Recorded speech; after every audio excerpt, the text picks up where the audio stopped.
I have coached a sports camp over the summer for the last several years at my local elementary school. The camp covers all sorts of sports and games for kids in elementary school to let them try many different sports and see which ones might stick. This year, we've started an inclusion program for kids on the spectrum where inclusion specialists work at our camp specifically to look after those kids and help them through the camp if they need it. I've really enjoyed this program, and nothing is better than watching a kid find a sport they enjoy or excel at.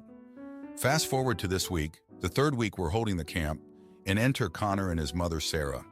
Connor is 10, on the older side for this camp, and when we first met him in the morning, he seemed like a pretty good kid to work with at a camp. The problem was his mother. She pulled me aside before the day started to specifically tell me about what Connor needed. Turns out Connor had pretty severe meltdowns, and what triggered them was losing. His mother asked me to make sure Connor never lost a game.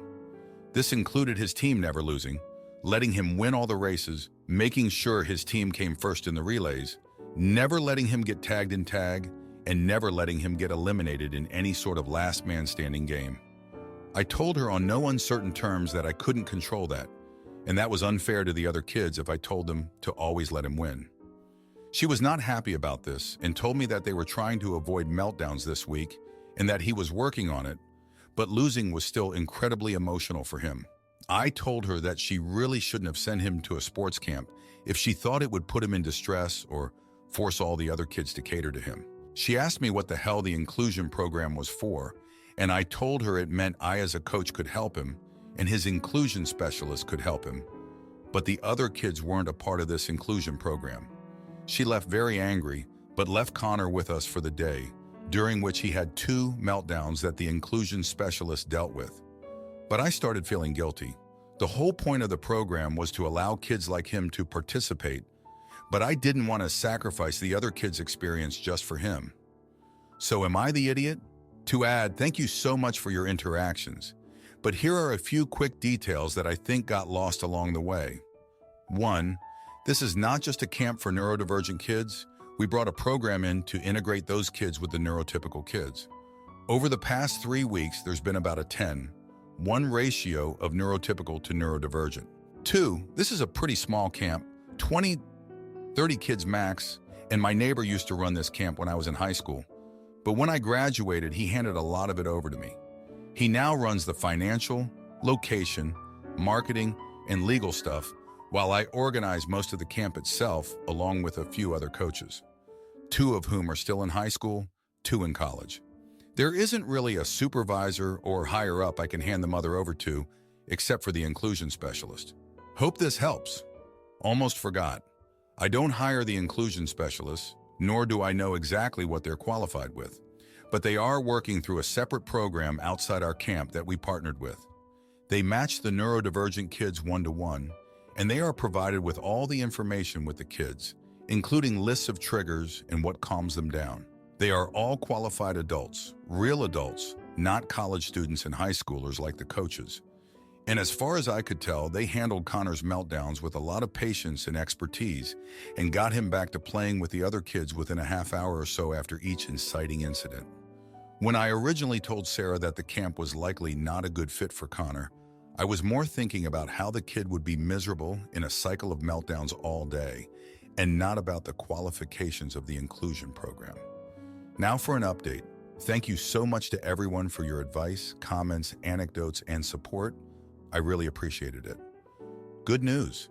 Connor came back today, this time with his dad, who didn't offer any sort of complaints or comments about yesterday to me or the inclusion therapist. From the 2 days and now 5 meltdowns, all lasting under an hour each, we've had with Connor, I believe either his mother underestimated his emotional regulation and ability to move on from losses, or the inclusion specialist was able to curb and limit his meltdowns better than she did at home. We tried to mitigate the situations where he would lose. For example, we didn't keep score during the large matches, but elimination games caused the meltdowns. For the record, he didn't melt down every time he was eliminated or tagged, and he really wanted to participate in those games with the other kids, which is why we didn't pull him from them. I also want to explain why I originally thought the camp wouldn't be a good space for Connor, and how I was proven wrong. I've always seen the camp as a place for kids to have fun and try new things, and I didn't consider its value as a space for learning to manage triggers and work through emotions, since we just introduced this program this year. From the way Sarah described Connor's emotional state, I heard about a kid who would likely hate most parts of the camp we ran and would be very unhappy for 7 hours a day for a week. While I understand the value of working through those upsetting emotions, the camp I run is meant to be fun, not stressful or akin to a therapy session. I felt this way because I grew up with pretty severe anxiety related to school, and I would have panic attacks before tests. So trying to imagine my parents sending me to a big test camp for some exposure therapy during my summer break sounded horrible. Ignoring any sort of disability, competitive sports don't mesh well with certain personalities. While they have always been a great outlet for me, I see kids all the time who really don't enjoy how competition makes them feel emotionally or physically, but are pushed into them by overbearing parents trying to relive their glory days. Ultimately, once I explained to Sarah that I wasn't going to rig the games, I understand now how saying he shouldn't be at the camp had the wrong connotation. But I wanted the kid to have fun, and I didn't want to place him in a position he couldn't do that. Ultimately, I was wrong, and even with the meltdowns he's had, I think the inclusion specialists are really helping him, and I still agree with most of you that Sarah was unreasonable. However, I also do stand by the fact that if Connor was as volatile and emotional when he lost as his mother made him seem, I don't think the camp would have been a good place for him yet. Turns out it was, and I'm glad Sarah left him with us. Also, to those of you who caught on to my Terminator reference, I hope you have an absolutely fantastic day. Now, for a few comments before the update. Comment 1. I'm autistic and I've had a few meltdowns triggered by losing. It happens when something unexpected happens, and the sudden change in your expectations of the game overtakes you. But you can't just never let a kid lose a game. The sudden change in the course of the game is a sudden trigger for a lot of autistic kids. It's simply immoral to help someone cheat so they never have to get stronger and get through the consequences. Soon all the other kids would be having meltdowns.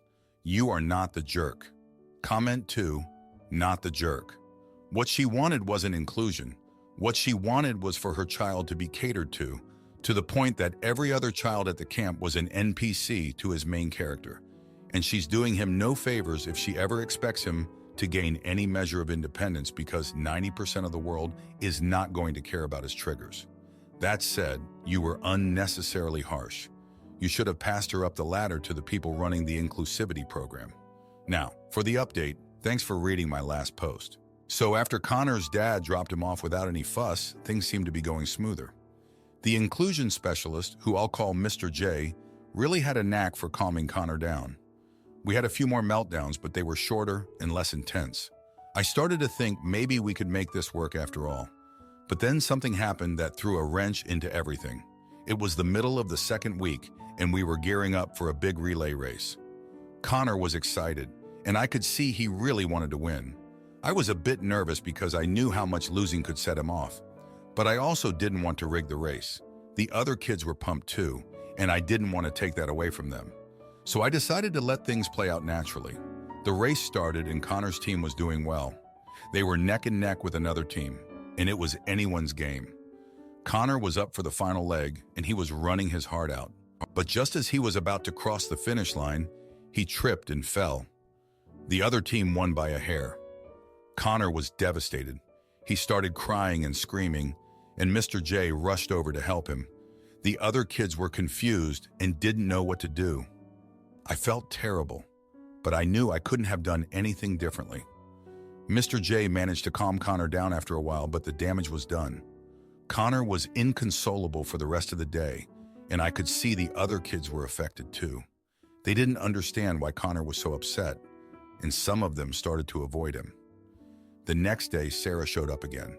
She was furious and demanded to speak with me. She accused me of not doing enough to prevent Connor's meltdown and said I was failing him. I tried to explain that I couldn't control everything and that we were doing our best, but she wouldn't listen. She threatened to pull Connor out of the camp and report us to the inclusion program. I was at a loss. I didn't know what to do. I wanted to help Connor, but I also had to think about the other kids and the integrity of the camp. I decided to call a meeting with the inclusion specialists and the other coaches to figure out a plan. We discussed different strategies and ways to support Connor without compromising the experience for the other kids. We came up with a few ideas, like modifying some of the games to be less competitive and having more one-on-one activities for Connor. But before I tell you how that went, let me give you some background on Mr. J. He's been working with kids on the spectrum for over a decade and has a lot of experience with different strategies and techniques. He's incredibly patient and has a calming presence that really helps the kids. He shared a story with me about a boy he worked with a few years ago who had similar issues with losing. Through a lot of hard work and patience, they were able to help him manage his emotions and enjoy sports without the fear of losing. Mr. J was hopeful we could do the same for Connor, but he also warned me that it wouldn't be easy and would take time. We implemented some of the new strategies, and for a few days, things seemed to be improving. Connor was participating more and having fewer meltdowns. The other kids were starting to warm up to him again, and I felt like we were making progress. But then, disaster struck. It was the last day of the second week, and we had planned a big soccer game as a finale. Connor was really excited and had been talking about it all week. We decided to modify the game to be less competitive, with no official scorekeeping and more focus on teamwork and fun. But during the game, one of the kids accidentally kicked the ball into Connor's face. He wasn't hurt, but it startled him and he had a massive meltdown. He started screaming and crying, and Mr. J rushed over to help him. The other kids were scared and didn't know what to do. Some of them started crying too, and the whole game fell apart. Sarah showed up just as this was happening, and she was livid. She accused us of not doing enough to protect Connor and said she was pulling him out of the camp immediately. She also said she would be reporting us to the inclusion program and the school district. I tried to explain that it was an accident and that we were doing our best, but she wouldn't listen. She took Connor and left, and I felt like a complete failure. The fallout from this incident was huge. The other parents were concerned and started questioning our ability to handle the inclusion program. Some of them even threatened to pull their kids out of the camp.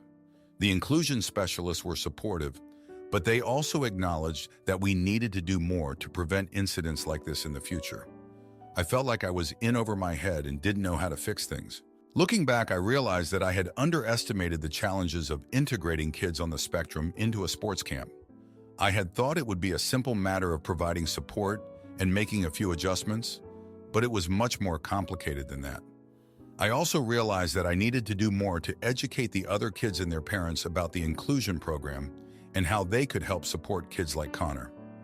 I'm not sure what the future holds for the camp or the inclusion program, but I'm determined to learn from this experience and do better. I want to create a space where all kids can have fun and feel included, but I know it's going to take a lot of hard work and patience. Thank you for reading. Am I the idiot for exposing my dad's lies and causing a family fallout? Why, 15-year-old female, am in a weird situation and would like an outside perspective.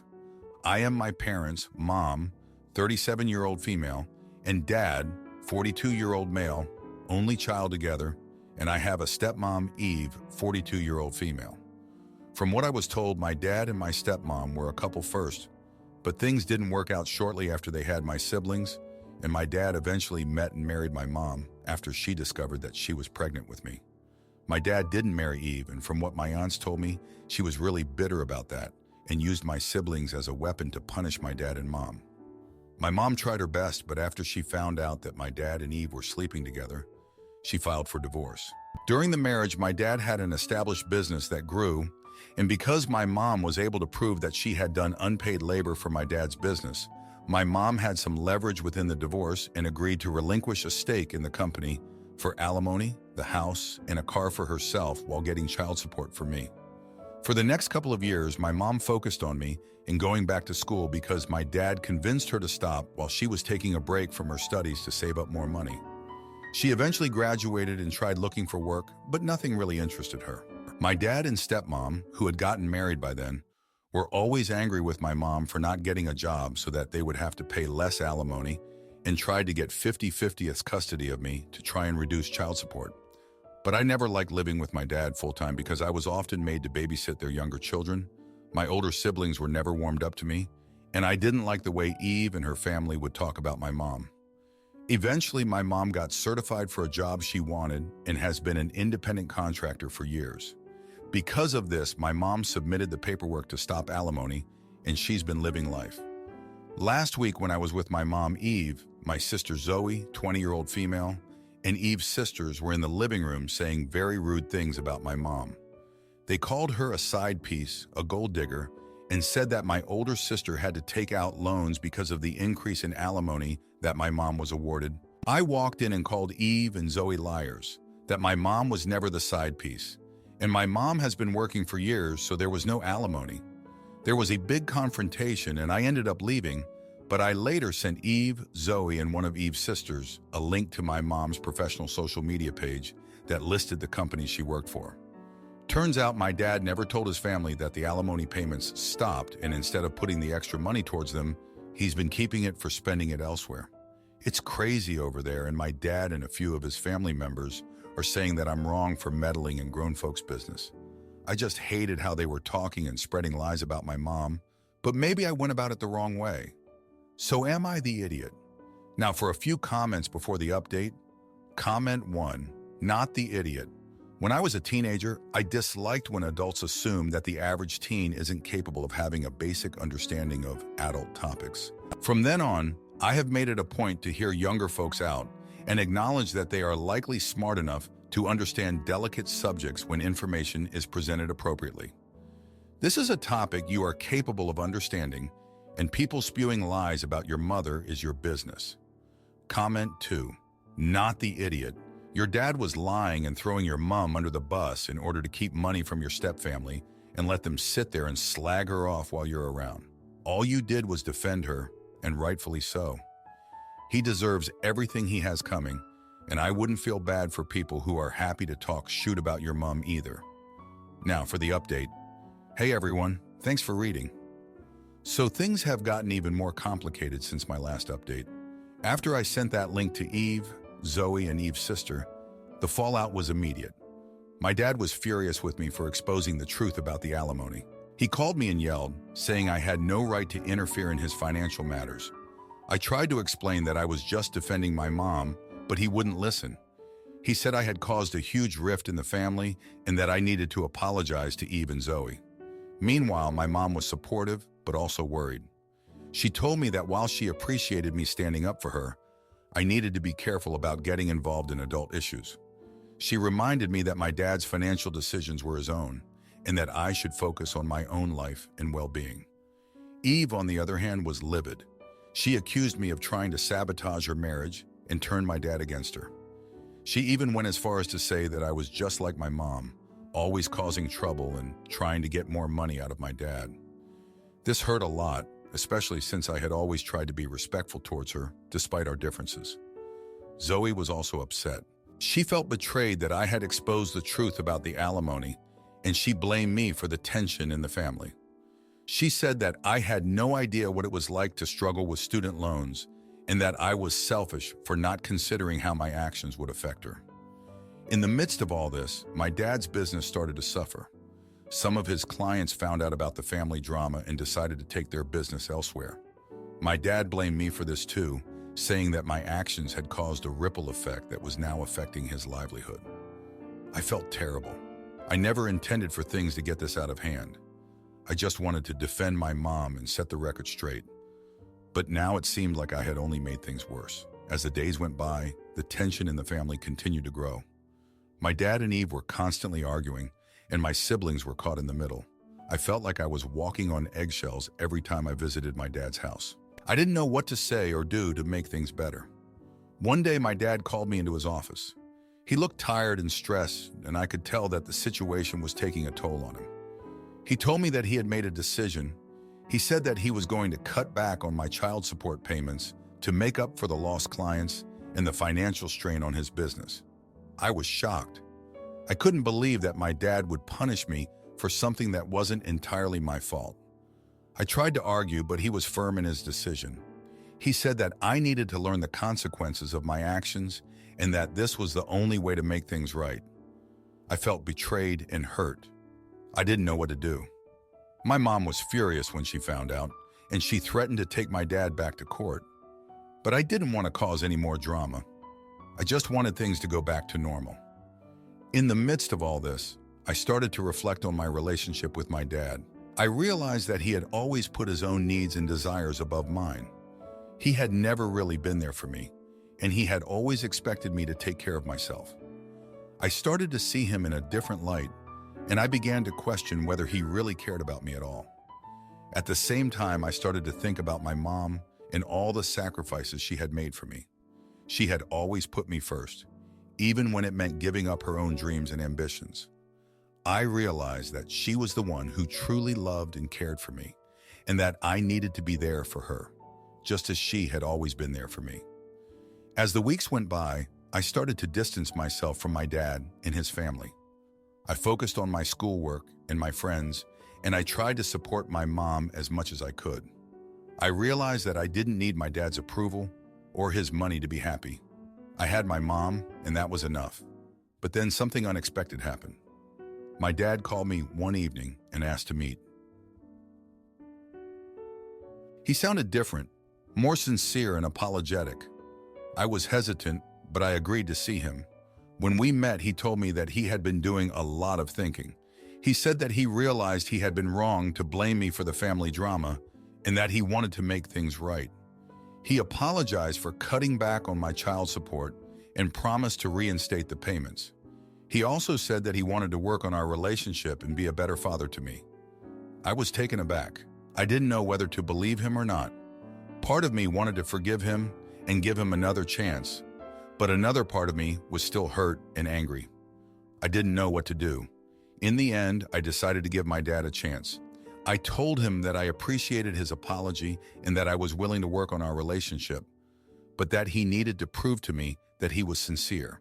I told him that actions speak louder than words, and that I needed to see real change before I could fully trust him again. As we parted ways, I felt a mix of emotions. I was hopeful that things could get better, but I was also cautious.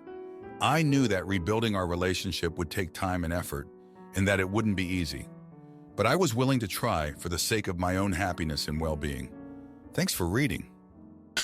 Am I the idiot for refusing to pay for my friends' train tickets after they overslept and missed our flight context? All 26-year-old females. We have just been on holiday and missed our flight home due to oversleeping. We woke up and I was panicking as I had work the next day, so was looking at flights. I had originally found a cheaper option, which would mean us getting a cheap coach to another airport, meaning that we get the cheaper flight to a different city in our country, and that my partner would pick us up and drop us home. They didn't want to get the coach even though it would have worked out cheaper for all of us. So I had to make a decision and found one seat on a direct flight home, which would get me in earlier. This was okayed by two of them, but one of my other friends said it was selfish. I booked the flight and then helped them find an alternative flight for the three of them. Splitting any of the costs wasn't discussed or agreed at this point. I left for the airport and then got a message from one of them asking if I would be cool to split the costs of all the flights together. At first I wasn't sure, but had to think about it and decided it was fair as they got more expensive flights. My flight was delayed by 9 hours and they ultimately got home before me. They had to fly to a different city and get train tickets home for a 3-hour train. The next day I sent over the calculations of what I would have to send each of them, but they weren't happy as I hadn't included their train tickets. But they would have had to buy transport home regardless of if we made our original flight, albeit the new train tickets they bought were more expensive. This wasn't a cost agreed, and now there is back and forth about what I should pay as they spent more on getting home. I didn't choose the earlier flight due to cost, just to get home from my responsibilities, as I had work the next day whilst they had an extra day off. Now I feel villainized for doing so, although they were okay with it at the time of me booking my flight.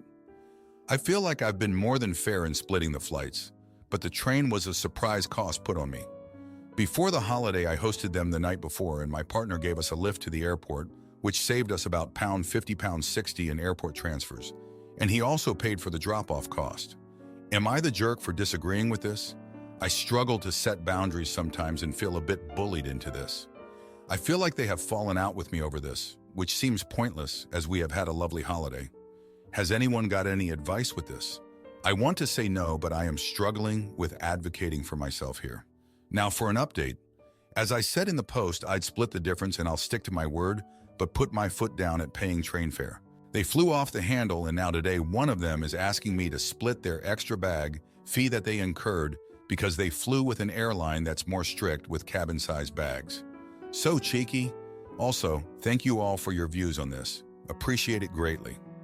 Now, for a few comments before the update. Comment 1. Not the idiot. This was such a bizarre take on all this. All 4 of you missed the original flight.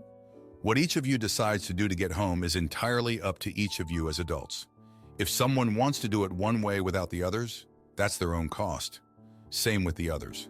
You shouldn't have agreed to split anything. Comment 2. Info. What was the rationale behind splitting tickets? Was it your fault that everyone overslept and missed their flights?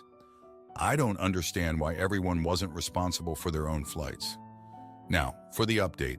Thanks for reading my last post. So after I decided to split the flight costs but not the train fare, things got even more complicated. One of my friends, let's call her Friend A, was really upset and started bringing up other costs that she thought I should help cover. She mentioned the extra bag fee she had to pay because the airline she flew with was stricter about cabin-sized bags. I was honestly shocked because it felt like she was just trying to pile on more expenses for me to cover. I tried to explain that I had already gone above and beyond by agreeing to split the flight costs, but she wasn't having it.